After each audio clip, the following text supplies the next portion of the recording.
Some relationships are like salt and the power of acquaintances.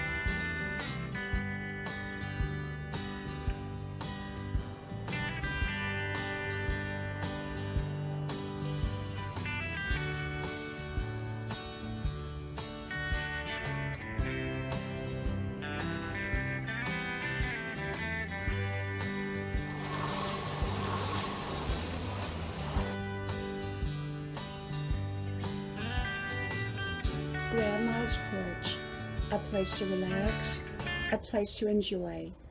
Come visit Grandma's porch. Some relationships should be like salt and the power of acquaintances. Hello, y'all. I'm BRIANNE. Well, I just did this video and I deleted it by mistake. So now I have to restart it. So I was talking about acquaintances and the power of acquaintances.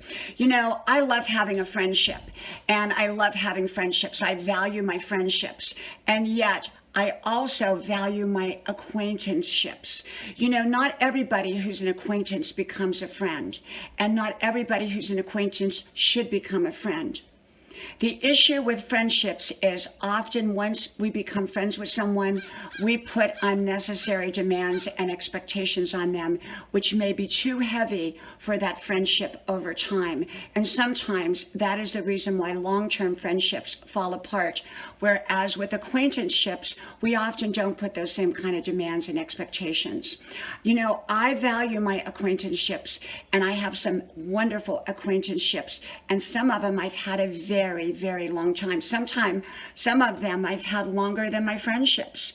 So I value both my close relationships that I call friendships, and I value my acquaintanceships, which can also be close relationships. There's a slight difference in both. Acquaintanceships, we tend not to put expectations, demands, and we also tend not to dump our problems, and we tend not to reveal all of our personal business to an acquaintance, or at least we shouldn't. And with a friend, often we will tell them our problems, we will share our secrets, we will share our personal business, and sometimes that can overload a friendship. And the expectations and demands people begin to put on friendship is often like putting it on a marriage. And sometimes when the demands get too heavy, those relationships will fall apart. So for me, I love acquaintanceships, and I have wonderful, amazing acquaintanceships. And some are really equal or even better than some of my friendships. And so I value both acquaintanceships and friendships. And not everybody who's an acquaintance necessarily becomes a friend, even over a long period of time. I can have lifelong acquaintanceships with someone, and they're not necessarily going to become a friend. And so that is with acquaintanceships and friendships. Now, the power of acquaintanceships, as I said, is a very powerful aspect of our lives used right. So we want to value our acquaintanceships, and we want to value our friendships. Some relationships should be used sparingly, like salt. You know, I have friends and I have acquaintances that I wouldn't want to be around very much. I like them, I have a good relationship with them, but in order for me to have a good relationship with them, I have to be around them sparingly. Sort of like how we use salt. We just don't dump the whole salt shaker on our food. Salt is there to flavor it, but not to ruin the food. If we add too much, it's going to ruin the food. If we add too little, we won't have enough flavor, perhaps. So we just use it sparingly. And So some relationships, some people have personalities that if we're around them too long, they will begin to feel like we've dumped a whole salt shaker on our food. And so for me, I am in those relationships very sparingly.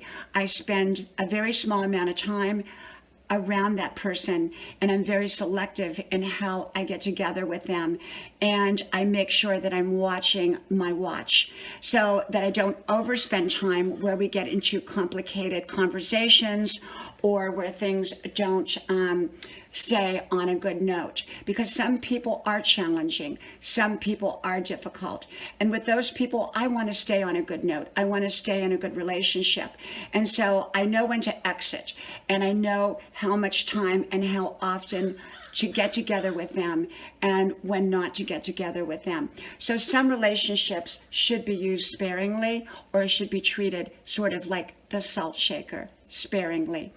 So we are having a kind of gloomy, overcast day here, and I just finished my 5-mile run, and it was wonderful, and now I'm beginning my college work.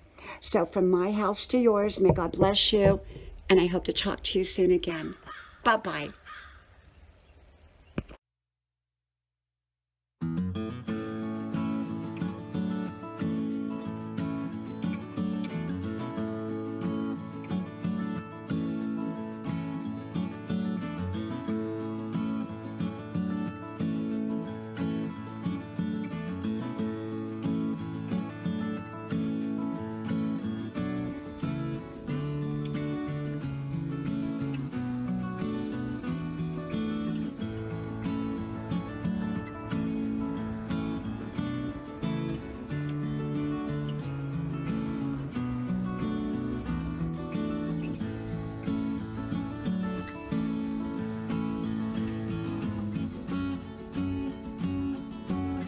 To relax and a place to enjoy.